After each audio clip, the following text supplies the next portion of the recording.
I'm here with Minister Nick Sherry, who's recently put out a media release on the expansion of China Southern Airlines into Australia.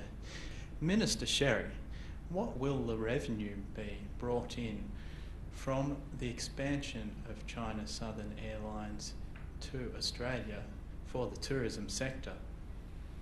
Well, we know the total value of Chinese tourists to Australia are running at about $2.5 billion at the moment.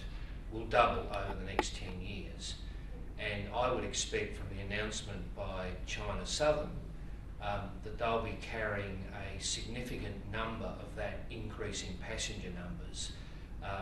The precise dollar value, the $2.5 billion plus of the growth in Chinese tourists, difficult to quantify, but certainly a significant proportion of that extra $2.5 billion over the next 10 years will flow as a consequence of China Southern's expansion in air services into Australia. You mentioned in your media release that the global financial crisis has affected the tourism sector in Australia. How has the effect occurred on the tourism in Australia? In terms of international tourists, inbound travellers, it dampened, particularly from Europe and North America, which experienced recessions. It dampened visitor numbers into Australia. Although I'm pleased to say that generally, from Asia of course, which didn't experience in the main a recession, but maintained strong economic growth, the visitor numbers into Australia are still good. China, for example, has had a growth of 7 to 8% in the last year, despite the recession in some parts of the world. How will small businesses in Australia benefit from the increased tourism from China? Well, enormously. More than 9 out of 10 businesses in tourism are small businesses, and just as importantly, it's a decentralised. Many of them are in rural and regional areas, so it will have a very positive impact for small business, and particularly small business in the tourism sector, which is not just restaurants and hotels, but also the retail trade, for example. So very positive, very important impact, and we expect employment numbers over the next decade to increase again as a consequence of the increased activity.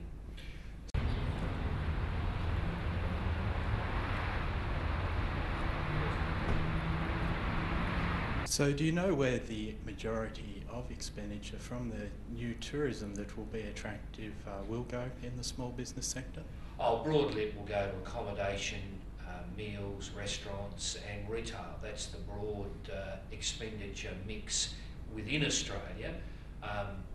There are obviously many areas such as parks, sporting and other type events as well that will benefit. So it's very broad in its impact, not just across a number of sectors for small business, but geographically as well, given the nature of tourism. Many people visit rural and regional areas.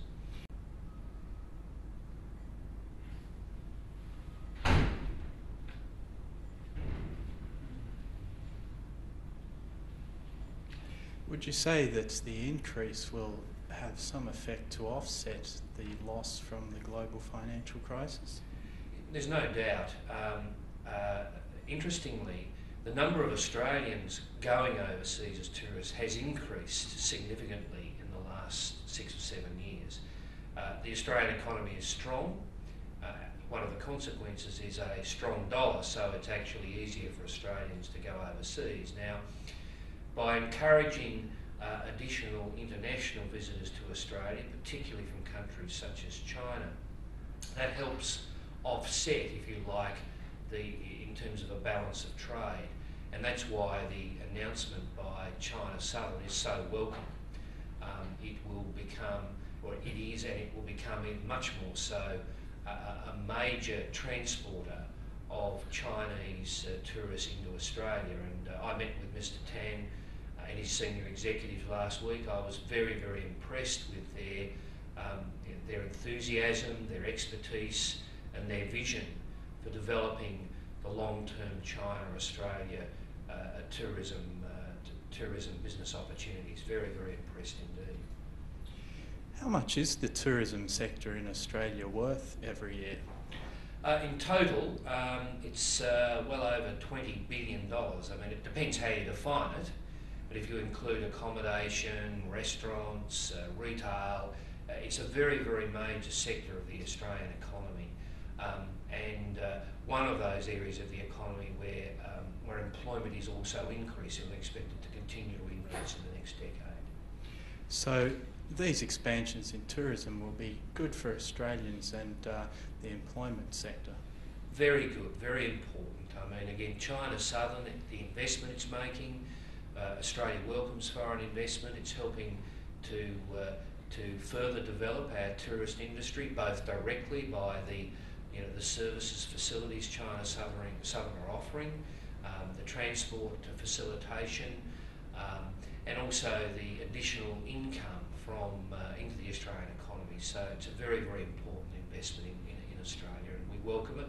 And as I say, I'm very impressed by Mr. Tan and his senior executives and the outline of their vision for the further expansion of services into Australia. It's very, very welcome indeed. Thank you, Minister Sherry. Thank you.